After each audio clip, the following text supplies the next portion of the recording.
তত্ত্বাবধায়ক হবে, শেখ হাসিনা রিজাইন করবে, পার্লামেন্ট ডিসলভ হবে, এই সরকার পদত্যাগ করবে। এখন তাদের জিজ্ঞেস করুন, বাংলার মানুষ যা চায় না তারা কেন সেটা করতে চায়? 1/11 আমরা ভুলিনি। সুলিভান কি তত্ত্বাবধায়ক সরকার নিয়ে কোনো কথা বলেছেন মাননীয় প্রধানমন্ত্রী? কারণ এমন তত্ত্বাবধায়ক সরকার টরকার নিয়ে কেউই কোনো কথা বলেনি। আমি জানি না কেন এ ধরনের কেউ কথা বলছে এ ব্যাপারে। নো, আমার তো মনে পড়ে না এ ধরনের কোনো কথা হয়ই নেই। কেউ আমাকে এ কথা জিজ্ঞাসাও করেনি। আসলে কোনো এ ব্যাপারে কোনো কথাই হয়নি। আর তত্ত্বাবধায়ক সরকারের এক অভিজ্ঞতা 2007 থেকে 8 পর্যন্ত হয়ে গেছে না আমাদের। তারপরে আবার কেউ চাইতে পারে? আমরা বাংলাদেশের মানুষের দীর্ঘস্থায়ী গণতান্ত্রিক পথে নেওয়ার জন্য তত্ত্বাবধায়ক সরকারে ফিরে যেতে চাই। এবং ইতিমধ্যেই দেখেছেন ভূতের মুখে রাম নাম উঠেছে। শেখ হাসিনা নিজেও বলেছেন ওনারা তত্ত্বাবধায়ক সরকার চান। ইউনূসকে পদত্যাগ করতে হবে, একটা নিরপেক্ষ সরকার করে তার অধীনে নির্বাচন দিতে হবে। যদিও আমি এখনও প্রধানমন্ত্রী, তবুও আমি বলবো জনগণ নির্বাচন চায়, হ্যাঁ নির্বাচন দিতে হবে। একটা কেয়ারটেকার গভর্নমেন্ট আলাদাভাবে তৈরি করে ইউনূসের অধীনে না, ওই ক্ষমতা দখলকারী, ক্ষমতা চুরি করা এই লোকের কাছে না, ডাকাতি করেছে এই ডাকাতের কাছে না। আর আওয়ামী লীগের সকল নেতাকর্মী, প্রায় 5-6 লাখ নেতাকর্মীর বিরুদ্ধে মামলা, অধিকাংশই সব হত্যা মামলা, হত্যা বা বিস্ফোরক এই মামলা আছেই। তারপর আবার সাথে সাথে দুর্নীতির মামলা। আমরা দুর্নীতি করতে যাব কেন? দেশটা তো আমাদের, দেশের কল্যাণে কাজ করেছি। বলে আমি নাকি মানুষ খুন করেছি। আমি কোনো মানুষ খুন করিনি, আমি মানুষ খুন করতে পারি না। যত হত্যাকাণ্ড 15 জুলাই থেকে হয়েছে, যত অগ্নি সন্ত্রাস হয়েছে, এসবগুলি করা হয়েছে ডক্টর মোহাম্মদ ইউনূসের সেই মেটিকুলাসলি ডিজাইনের অংশ হিসেবে। মাস্টার মাইন্ড দ্বারা এই সব খুন করেছে, আর খুন করেছে বলেই তাদেরকে দায় মুক্তি দিয়েছে, ইন্ডেমনিটি দিয়েছে। যদি তারা দায়ী না থাকবে তো দায় মুক্তি দেবে কেন বলেন? এটাও বিবেচনা করেন। কিন্তু মামলা দিয়েছে কাদের বিরুদ্ধে? সব আওয়ামী লীগের নেতাকর্মী, তাদের বিরুদ্ধে। এবং আমার বিরুদ্ধে তো হত্যা মামলা আছেই। হত্যা মামলা এতই সস্তা, আপনারা দেখলেন যে একজন রিক্সাওয়ালা, গরিব রিক্সাওয়ালা, 15ই আগস্ট সে গিয়েছিল 32 নম্বরে একটু ফুল কিনে। গরিব মানুষ, সে তার নিজের কামাই টাকা দিয়ে একটা ফুল কিনে সে গিয়েছে ফুল দিতে। তাকে মেরে তার ফুলটা ছিঁড়ে ফেলে দিয়ে তাকে পুলিশের সোপর্দ করেছে। পুলিশ নিয়ে তাকে হত্যা ষড়যন্ত্রকারী হিসেবে মামলা করে জেলে পুরে দিয়েছিল। কাজে এই হত্যা মামলার যে কি মেরিট সেটা তো এর থেকেই বুঝতে পারেন।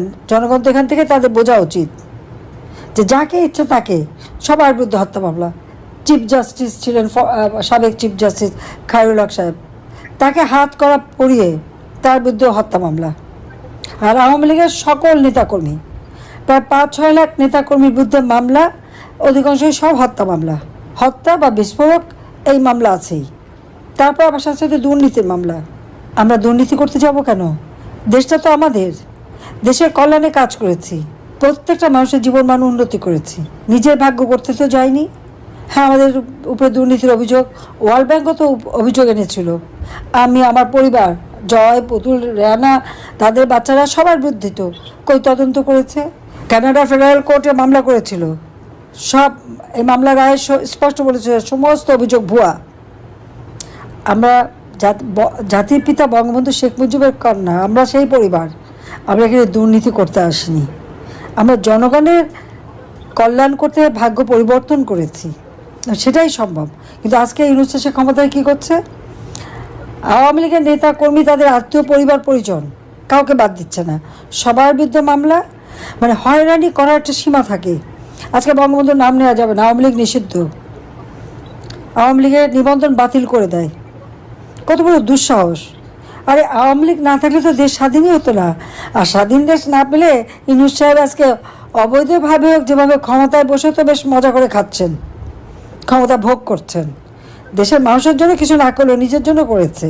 ক্ষমতায় এসেই ম্যান পাওয়ার ব্যবসা, ক্ষমতায় এসেই ডিজিটাল ওয়ালেট ব্যবসা, আর অন্যান্য যত রকমের ব্যবসা সব হাতিয়ে দিচ্ছে।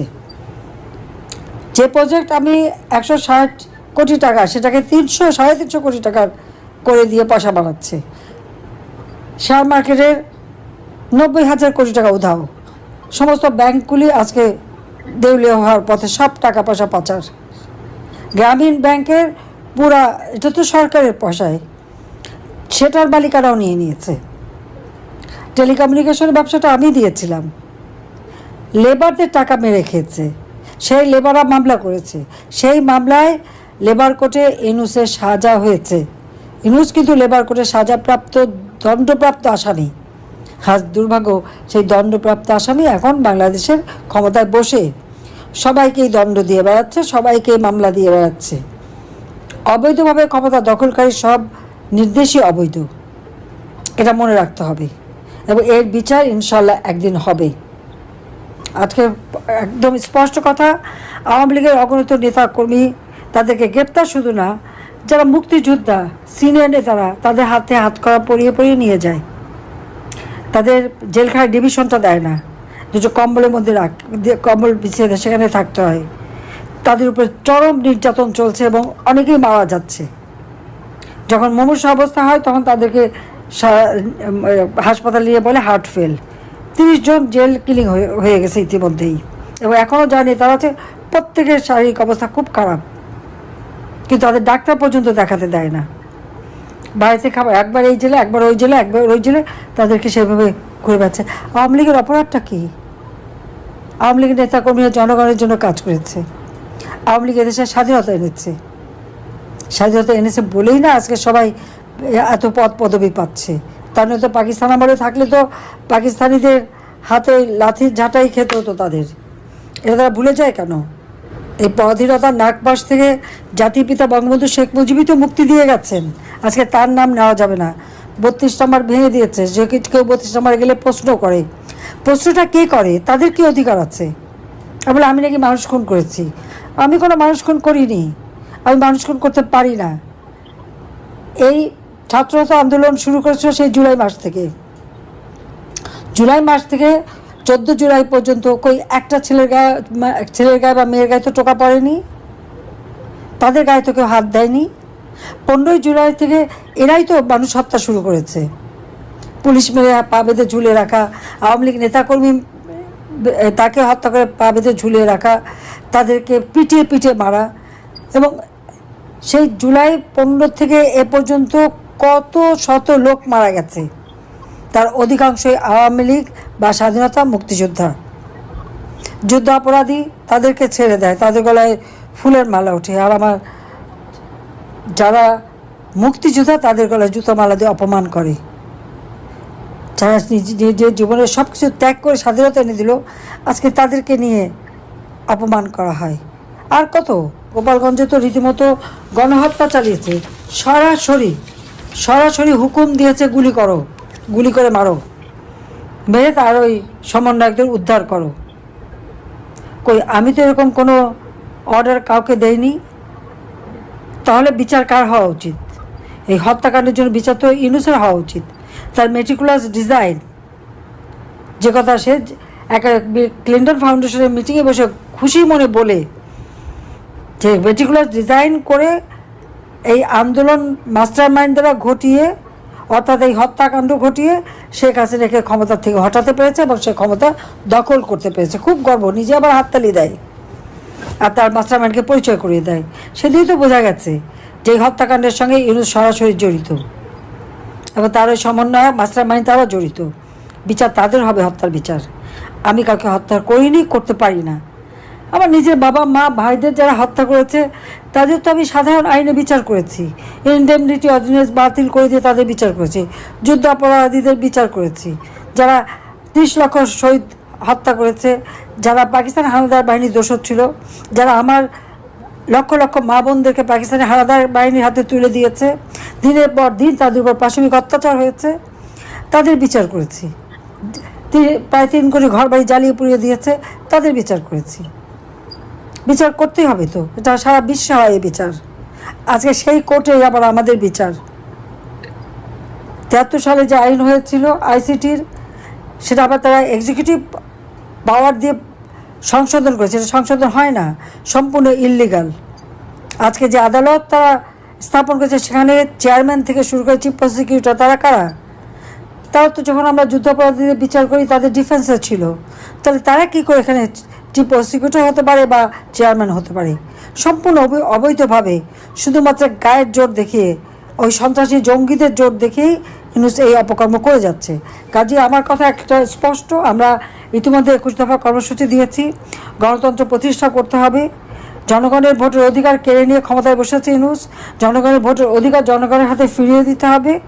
যত বন্দী আছে সকলকে মুক্তি দিতে হবে। আওয়ামী লীগের নেতাকর্মী যাদেরকে মিথ্যা মামলা, 14 দলের নেতাকর্মী, সাংস্কৃতিক কর্মী, সাংবাদিক, আইনজীবী, সবাইকে যাদেরকে গ্রেপ্তার করে মিথ্যা মামলা দিয়ে হয়রানি করছে তাদেরকে মুক্তি দিতে হবে। আর যাদেরকে হত্যা করেছে তারাই আসলে শহীদ। এই হত্যাকাণ্ড যারা ঘটিয়েছে তাদের বিচার করতে হবে। এবং দেশের মানুষ আজকে হাহাকার, প্রত্যেকটা জিনিসের দাম বেড়ে গেছে, মানুষের আয় রোজগার নেই, মাথার ঘাম পায়ে ফেলে দিনমজুর, রিক্সাওয়ালা, সাধারণ মানুষ যার কামাকে তা দিয়ে একবেলা খাবার জোটাতে পারে না। কাজে তাদের ভাগ্য পরিবর্তনের জন্যই তো আমরা গণতন্ত্র অব্যাহত রেখেছিলাম। বাংলাদেশের ইতিহাসে 2009 সাল থেকে 2024 সালের 5ই আগস্ট পর্যন্ত গণতান্ত্রিক ধারা অব্যাহত ছিল, আর্থসামাজিক উন্নতি হয়েছে দেশের। আর এখন দেশ সম্পূর্ণভাবে অর্থনৈতিকভাবে পর্যুদস্ত, ধ্বংস হয়ে গেছে।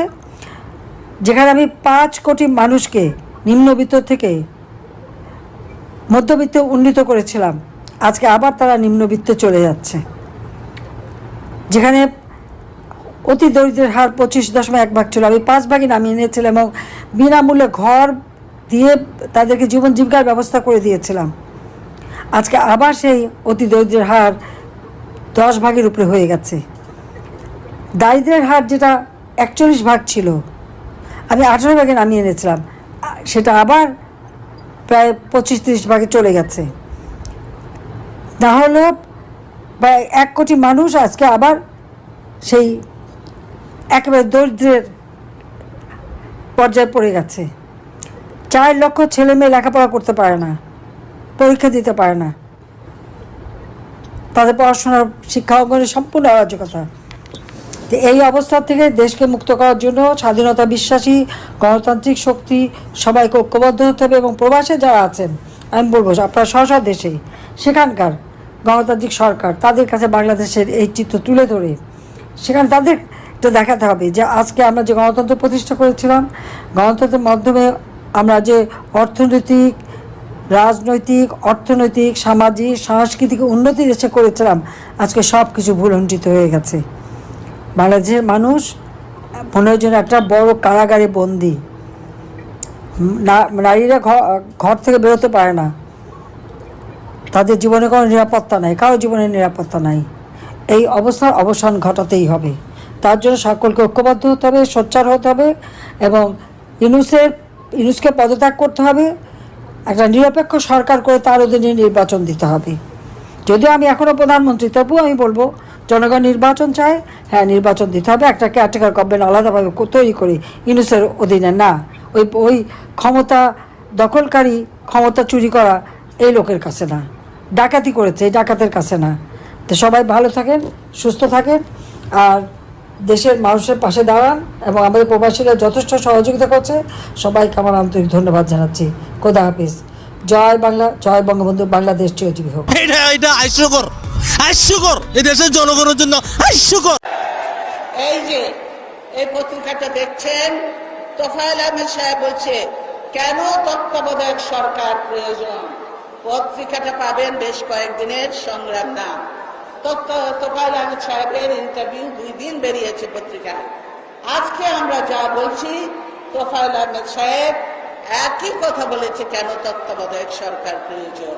তখন যদি তত্ত্বাবধায়ক সরকারের প্রয়োজন হয়ে থাকে, বর্তমানে আরো বেশি প্রয়োজন তত্ত্বাবধায়ক সরকারের অধীনে অবাধ, সুষ্ঠু, নিরপেক্ষ নির্বাচন করার জন্য। বর্তমান সরকারের অধীনে সুষ্ঠু নির্বাচন সম্ভব নয়, তাই আগামী নির্বাচন তত্ত্বাবধায়ক সরকারের অধীনেই আদায় করে নেওয়া হবে বলে জানিয়েছেন বিএনপি নেতারা।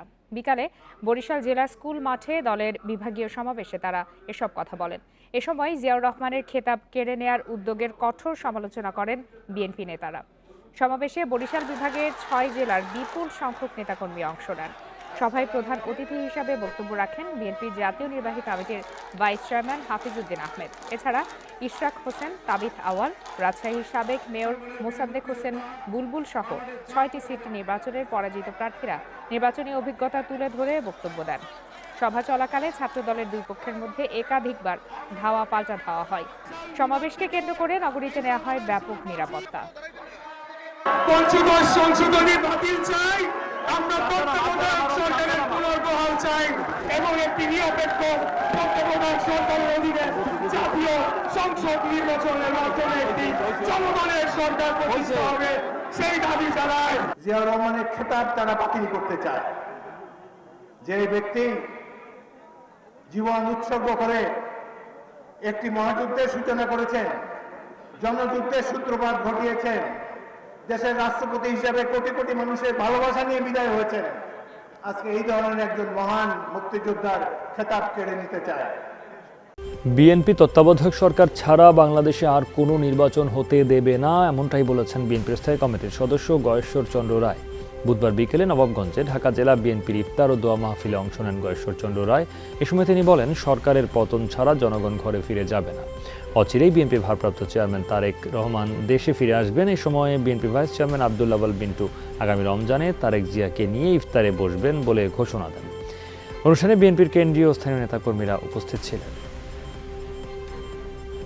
1996 সালের জানুয়ারি মাস, তৎকালীন বিএনপি সরকার যখন এক পেশে সাধারণ নির্বাচনের দিকে এগিয়ে যাচ্ছে, বিরোধী দল আওয়ামী লীগ তখন রাস্তায় তুমুল আন্দোলন চালিয়ে যাচ্ছে নির্দলীয় নিরপেক্ষ তত্ত্বাবধায়ক সরকারের দাবিতে। হরতাল, অবরোধ, হামলা এবং অগ্নিসংযোগের ঘটনায় দেশ তখন বিপর্যস্ত।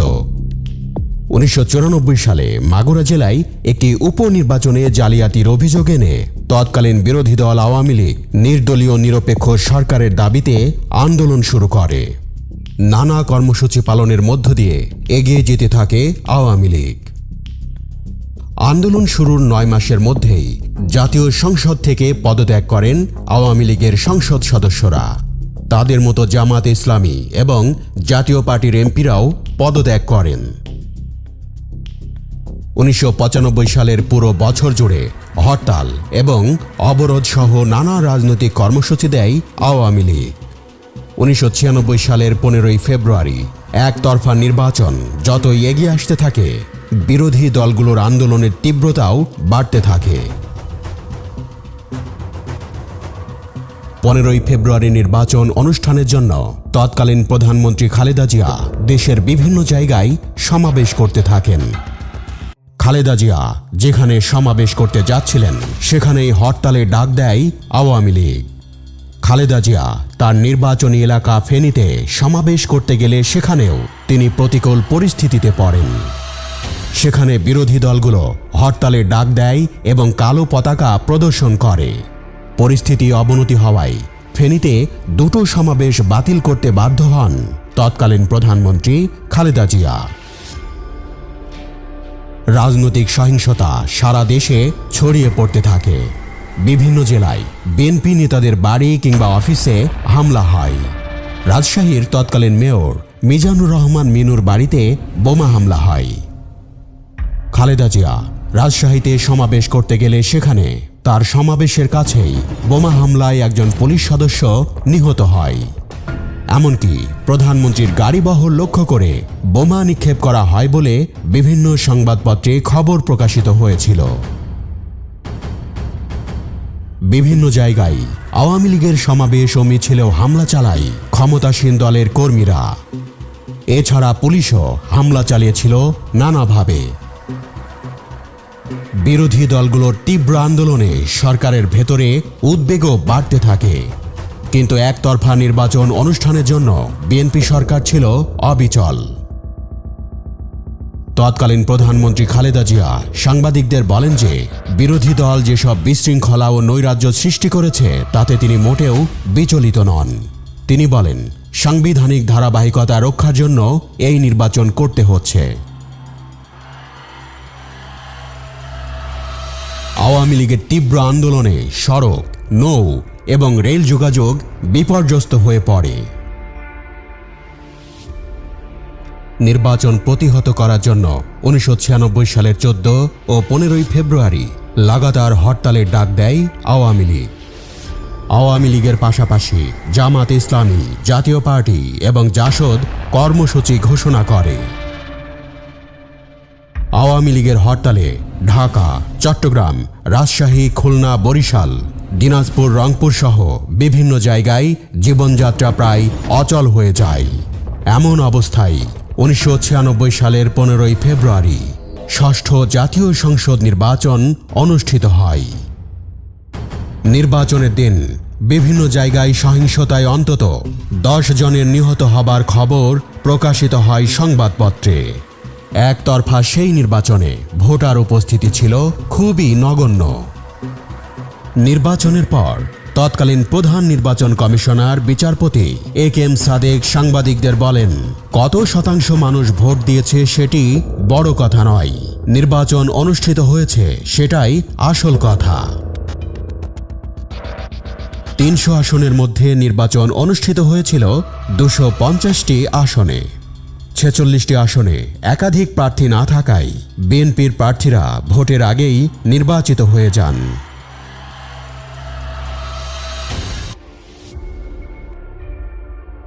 15 ফেব্রুয়ারি একতরফা নির্বাচনের পর তৎকালীন বিরোধী দলীয় নেত্রী শেখ হাসিনা আন্তর্জাতিক সম্প্রদায়কে আহ্বান জানান তারা যাতে সেই সরকারকে স্বীকৃতি না দেয়।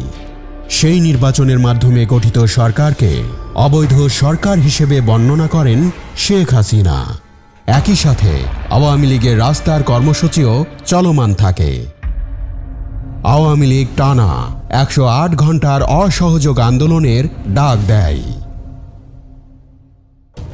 সবচেয়ে বড় সহিংসতা হয় বন্দরনগরী চট্টগ্রামে। সেখানে বিভিন্ন ব্যবসা প্রতিষ্ঠান, ব্যাংক, দোকানপাটে ভাঙচুর এবং অগ্নিসংযোগ করা হয়। সেনাবাহিনীর একটি জিপ গাড়িতে আগুন দেয়া হয়। একই সাথে বিএনপি নেতা আমির খসরু মাহমুদ চৌধুরীর অফিসেও অগ্নিসংযোগ করা হয়। বিরোধী দলের আন্দোলন থামাতে তাদের কিছু সিনিয়র নেতাকেও গ্রেপ্তার করা হয়।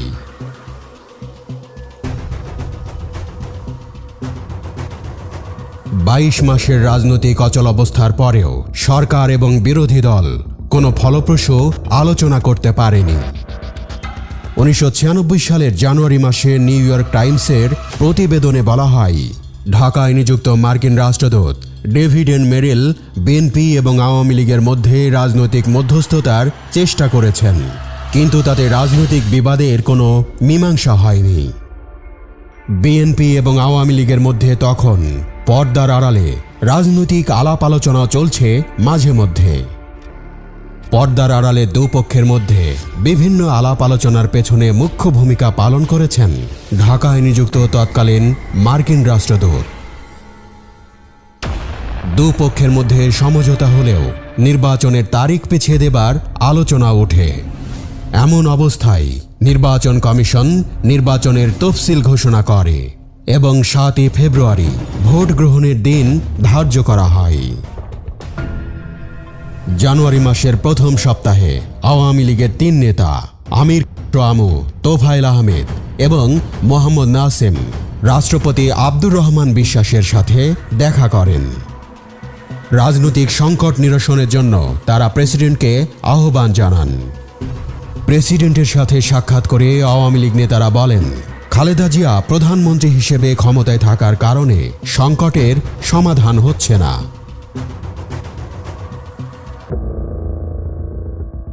এক পেশে নির্বাচনের দিন যতই ঘনিয়ে আসছিল, সমঝোতার আশা ততই শেষ হয়ে যাচ্ছিল। যদিও তখন অনেকে ধারণা করেছিলেন যে নির্বাচনের তারিখ পিছিয়ে দেওয়া হবে, কিন্তু আওয়ামী লীগ পরিষ্কারভাবে জানিয়ে দেয় যে নির্দলীয় তত্ত্বাবধায়ক সরকারের বিষয়টি ফয়সালা না হলে নির্বাচনের তারিখ পিছিয়ে দিয়ে লাভ হবে না। এমন অবস্থায় সংকট সমাধানের জন্য জোরালো চেষ্টা করছিলেন ঢাকায় নিযুক্ত মার্কিন রাষ্ট্রদূত ডেভিড এন মেরিল। তিনি বিএনপি এবং আওয়ামী লীগের সাথে যোগাযোগ রক্ষা করে চলেছেন। আওয়ামী লীগের দাবি ছিল খালেদা জিয়া প্রধানমন্ত্রীর পদ থেকে পদত্যাগ করে নির্দলীয় নিরপেক্ষ একটি উপদেষ্টা পরিষদের কাছে ক্ষমতা হস্তান্তর করবে এবং সেই উপদেষ্টা পরিষদের প্রধান উপদেষ্টার হাতে নির্বাহী ক্ষমতা থাকবে। অন্যদিকে বিএনপি রাষ্ট্রপতির অধীনে উপদেষ্টা পরিষদ গঠন করে প্রেসিডেন্টের হাতে নির্বাহী ক্ষমতা দেবার প্রস্তাব করেছিল। নিউ ইয়র্ক টাইমসের প্রতিবেদনে আরও বলা হয়, নির্বাচনের আগে তৎকালীন প্রধানমন্ত্রী খালেদা জিয়া পদত্যাগের প্রস্তাব দিয়েছেন, তবে রাষ্ট্রের নির্বাহী ক্ষমতা রাষ্ট্রপতির উপর রাখার প্রস্তাব করেন তিনি। তখন রাষ্ট্রপতি ছিলেন আব্দুর রহমান বিশ্বাস, যিনি বিএনপির মনোনীত রাষ্ট্রপতি ছিলেন।